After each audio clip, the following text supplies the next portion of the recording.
여러분 안녕하세요. 플로리스트 홍여정입니다. 오늘은 여러분에게 꽃관리 방법 2탄 수국 관리하는 방법을 알려드릴 거예요.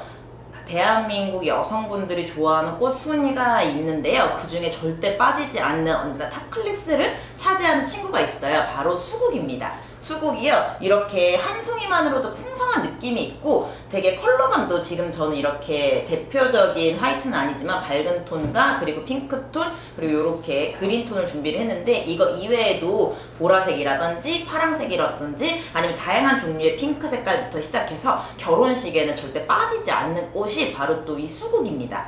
그리고 수국을 이용한 작품들도 몇 송이 넣지 않아도 이 수국이 주는 풍성함 때문에 굉장히 플로리스트 분들도 사랑하는 그런 꽃 중에 하나인데요. 애석하게도 이런 거 많이 보셨을 거예요. 수국을 선물 받았어요. 근데 또 수국이 사실 막 그렇게 엄청 저렴하거나 하지 않거든요. 그래서 아마 비싼 돈 주고 샀을 것 같은 수국을 선물 받았더니 다음날 수국이 눈에 볼 수 없을 정도로 시들어 버렸을 경우가 있어요. 그래서 제가 오늘의 실험을 위해서 이렇게 물에 담그지 않은 축축 처진, 지금 너무 밝아서 제 손에서 이렇게 보여드리면 축축 처진 메가리가 없는 수국을 이렇게 만나게 됩니다. 그러면 이 수국이 이렇게 빵빵하니 예뻤는데 이렇게 돼버리니까 너무 속상해서 버리자니 아깝고 갖고 있자니 흉물스럽고 해서 양날의 칼을 가진 게 수국인데요. 사실 수국은 그렇게 빨리 죽는 꽃이 아니에요. 관리에 따라서는 일반 저라 다른 장미나 다른 초화들보다 훨씬 오래 볼 수 있는 꽃이 바로 이 수국입니다. 그래서 이 수국 관리하는 방법에 대해서 알려드릴 거예요.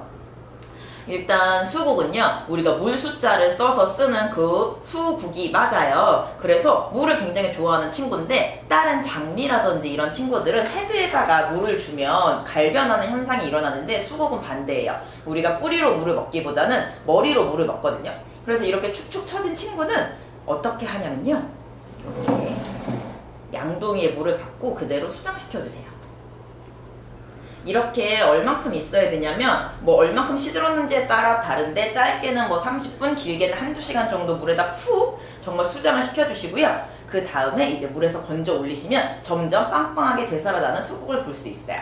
이 친구는 일단 시간을 둬야 되니까 잠깐 이렇게 담가두도록 할게요. 자, 그리고 수국에 대해서 더 알아볼 건데요. 제가 아까 수국을 그대로 물속에다가 수정시키는 모습을 보셨을 거예요. 수국은 요 밑에 뿌리로 물을 먹는 게 아니라 요 머리로 물을 먹기 때문에 이렇게 화병에다가 예쁘게 꽂아 놓으셔도 죽지는 않습니다만 아까 같은 상태가 될 수 있거든요. 이렇게 힘없이 축축 처질 수 있어요. 나는 물도 맨날 갈아주고 물도 많이 줬는데 왜 수국이 죽는지 모르겠어요 하시는 분들은, 수국은 물을 머리로 먹습니다. 그래서 이렇게 분무기로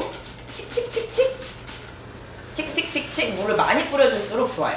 제가 저번 영상에서 아마 이파리는 광합성을 하면서 내 꽃이 가지고 있어야 할 수분을 증발시킨다고 했잖아요. 수국도 마찬가지예요. 그래서 아마 수국을 이렇게 구매하셨을 때 이파리가 있을 건데요. 조금 더 수국을 오래 보고 싶으시다면 이 이파리는 이렇게 제거해 주시는 게 훨씬 용이합니다. 하지만 요 초록 색깔 이파리조차도 하나의 데코레이션으로 보신다면 어느 정도 감수하시고 물 자주 뿌려주시면 되고요. 그럼 물은 얼마나 자주 뿌려야 돼요? 라고 물어보실 수 있는데, 자주 뿌릴수록 좋아요. 특히 이런 여름날 같은 경우에는 아무리 대기가 이제 실내가 시원하더라도 굉장히 더워요. 그래서 증발이 빨리 일어나기 때문에 그냥 수시로, 저는 그래서 조그만한 분무기를 옆에다가 놓고 심심할 때마다 뿌려주라고 많이 그렇게 말씀을 드리고 있어요. 그래서 이렇게 꽃 위로 물을 뿌려주면서 키우는 게 바로 수국이고, 이거는 절화에서도 이렇게 수명을 연장시킬 수 있고, 우리가 화분 포트로 파는 수국 있잖아요. 보통 수국은요, 흙이 많아야지 그 흙 안에 있는 수분을 갖고 살 수 있기 때문에 흙이 많이 높은 화분을 쓰시는 걸 추천을 드리고, 그리고 흙이 마르면 안 돼요. 그렇다고 해서 그러면 뿌리가 있는 수국은 머리로 물을 안 줘도 되나요? 라고 물어보시는데, 머리로 물 주셔야 됩니다. 가장 수국 화분을 잘 키우시는 방법은요, 비 오는 날 그냥 밖에 두세요. 그럼 비를 흠뻑 맞겠죠? 그리고 다시 집에 들어와서 한 2, 3일에 한 번씩은 물을 주시더라도 맨날 주면 더 좋고, 물을 머리 위로 자주 주시되 밑에 흙바닥도 마르지 않게끔 챙겨주셔야 돼요. 물만 잘 주면 절대 죽지 않는 꽃이기 때문에 아이들과 함께 키우시기에 추천드립니다. 자, 그리고 또 하나의 비밀을 알려드리면요, 보통 절화시장에서 이렇게 꽃을 사오신 상태에서 아마 그대로 담그실 거예요. 근데 조금 배웠다 하시는 분들은 요 줄기 있죠? 아마 요 줄기를 요렇게 갈라서 넣으면 조금 더 이 친구들이 물을 빨아들일 수 있는 요렇게 각도가 늘어나면서 빨아들일 수 있는 게 많아져서 조금 더 싱싱하게 살 수 있습니다 라고 배우셨을 거예요. 절지류에서는요 이렇게 하는 게 맞아요. 그리고 지금부터 제가 보여드리는 방법이 어려우신 분들은 이렇게라도 하시면요 그래도 수국이 물을 조금 더 빨리 빨아들일 수 있는데 조금 더 확실한 방법을 알려드릴게요. 수국 줄기를 이렇게 빗면으로 자르시면요 이 안에 하얀 색깔 밥이 많이 차 있을 거예요. 이걸 제거해 주시는 거예요. 그래서 나이프로 이렇게 배면을 길게 잘라 주신 다음에 이 안에 있는 속밥을 다 긁어주세요.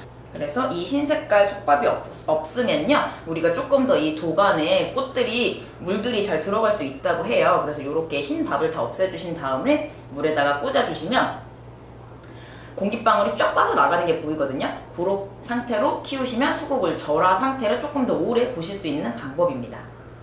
그리고 여러분이 수국에 대해서 또 모르셨던 부분이 수국이 드라이 플라워가 가능합니다. 너무 놀라셨죠? 네, 드라이 플라워가 가능한 수국이 있어요. 바로 앤틱 수국이라는 건데요. 보통 여러분들이 나 수국 너무 좋아해 라고 하시는 건 이런 물수국이에요. 컬러 자체가 굉장히 파스텔 톤이 많고요. 화이트라든지 핑크색이라든지 잔잔한 색의 수국이 많이 있고 꽃잎을 만져보시면요 텍스처가 굉장히 가볍습니다. 얇아요. 그래서 요런 친구들은 드라이가 당연히 되지 않습니다. 근데 저 수국으로 요런 색깔로 돼 있는 거 많이 봤어요. 드라이 플라워였어요 라고 하시는 거는요 아마 프리저브드 플라워일 거예요. 그래서 요렇게 프리저브드 플라워가 있는데 요 줄기가 약품 처리가 돼서 더 얇은 텍스처고 우리가 딱 그 실제 수국과 비교를 했을 때요 이제 같은 초록색으로 비교를 할게요. 실제 수국과 비교를 했을 때 비슷한 것 같지만 확실히 진짜 같지는 않아요. 그래서 그런 문제가 좀 있고요. 그러면 선생님 과연 드라이 되는 수국은 어떤 수국인지 제가 어떻게 고르죠? 보시면 요 두 가지가 바로 드라이가 가능한 빈티지 앤틱 수국이라고 부르는 그런 품종들이에요. 빈티지 수국은요 일단 텍스처 자체가 굉장히 두꺼워요. 그래서 드라이가 된다는 건 수분이 증발한다는 거잖아요. 수분이 증발해도 이 텍스처가 남아있을 정도로 굉장히 두껍습니다. 그래서 요런 약간 어두운 색깔을 띠고 있는 게 특징이고요. 이 친구 같은 경우에는 조금 등급이 높아서 초록색이 아무것도 없지만 보통 앤틱 수국 같은 경우에는 초록색이 조금씩 섞여 있거든요. 그래서 이게 지금 오리지널 앤틱이에요. 완전 초록 색깔이죠. 그래서 요런 친구들도 있고 요런 친구 아니면 이게 믹스된 친구 조금 더 상위 품종은요 딱 봐도 굉장히 비싸 보이는 자주색과 보라색과 초록색이 어우러진 그런 친구들도 있거든요. 그래서 그렇게 앤틱 수국은 이게 보통 상인분들한테 앤틱 수국이에요 라고 물어보시면 기다 아니다 말씀을 해주시는데요. 시장에 가셔가지고 꽃을 터치하는 거는 좀 비매너기는 해요. 근데 혹시 기회가 되신다면 수국 구매하셔서 이렇게 만져보세요. 내가 구매한 수국이 드라이가 가능한지 보시고 저는 개인적으로 드라이 플라워를 만드시는 것보다 생화할 때 보는 걸 더 추천드리기는 하는데 때에 따라서 드라이 플라워도 굉장히 의미가 있을 수 있잖아요. 그래서 꼭 수국을 말리고 싶으시다면 이런 앤틱으로 준비를 하셔야 하고요. 그래서 제가 방금 물에서 이렇게 꺼내 왔는데요. 이 친구가 아까보다 확실히 더 꽃 이파리가 탄성이 생겼어요. 지금 이 친구에서 이제 곁다리로 나온 건데 보시면 거의 비슷할 정도로 시들었다는 느낌보다 약간 물에 젖어 있는 느낌이죠. 이 친구가 이제 겉에 많이 있는 수분이 좀 날아가면요 옆에 보이시는 원래 수국만큼 그렇게 빵빵하게 돌아와요. 그래서 수국이 만약에 내 수국이 조금 아파 보인다든지 조금 시들 기미가 보인다라고 하시면 물을 위에다가 뿌려주시는 것보다 차라리 과감하게 그대로 담가주시는 거예요. 그대로 담갔다가 뭐 한 5분 정도 지난 다음에 떼셔도 되고요. 아직 내 수국이 막 완전 이렇게 갈 상황은 아니다 라고 하시면 그냥 그대로 물에 담가서 물기만 사사사 털어주시고 다시 꽂아 놓으셔도 돼요. 그러면 지금은 물이 너무 많아서 무거워서 살짝 처진 거고요. 요 겉면에 있는 수분이 날아가면서 이렇게 바짝하고 오르게 되는 거예요. 수국은 그렇게 관리해 주시면 집의 온도에 따라서 조금 다르기는 하지만 저희는 매장에 놓고 수국을 봤을 때 정말 못 봐야 열흘이거든요. 그만큼 수국은 관리를 어떻게 하는지에 따라서 잘 볼 수 있는 꽃이니까 여러분이 관리를 잘 하셨으면 좋겠고 오늘도 제 영상 끝까지 지켜봐 주셔서 너무 감사하고 우리 다음 영상에서 조금 더 알차고 재밌는 내용을 만나도록 할게요. 그리고 여러분의 좋아요와 구독과 댓글이 저한테 엄청나게 큰 힘이 되고 있고요. 알람 설정하시면 뜨문뜨문 올라오는 제 영상 빠르게 받아보실 수 있으니까요. 우리 그렇게 같이 부탁드릴게요. 그럼 다음 시간에 봬요.